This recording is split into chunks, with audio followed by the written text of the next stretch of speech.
Well, I never expected the Milwaukee transaction to occur, and nobody in Milwaukee expected this and has gotten an explanation of why you'd trade Josh Hader.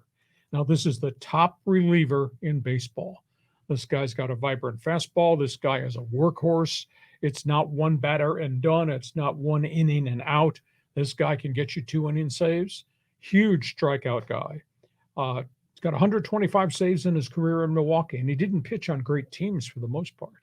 He's averaging, get this, 15 strikeouts per 9 innings. Wow. He's got electric stuff, and the guy's not afraid to pitch back to back and has not had injury problems, etc. And they got him for a couple more years. He's got 2 years left on his contract. Nobody saw this deal coming, but that's AJ Preller, the general manager's making deals in the middle of the night. And then, of course, the late trade as they got to the deadline where they picked up Brandon Drury, who had been kind of a journeyman who had resurrected his career and hit a bunch of home runs in Cincinnati. And all of a sudden, the guy who had been in Arizona and other places becomes marketable with the Cincinnati Reds because he played in a small stadium. Comes here, and the first pitch he sees at Petco Park, he launches a grand slam home run. So that's a really interesting acquisition too. But Hader replaces a guy who's just really struggled.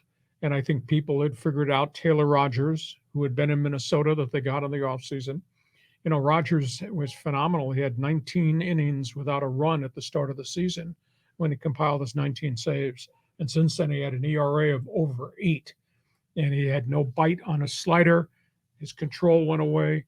So it's a big setback for him. He goes to Milwaukee. They've already got a closer, so I don't know that he's going to be placed in that situation.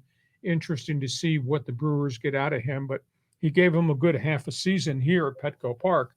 But at that point in time, ran out of gas, couldn't pitch, and they got rid of him because I just don't think that they could trust him. So he's gone too.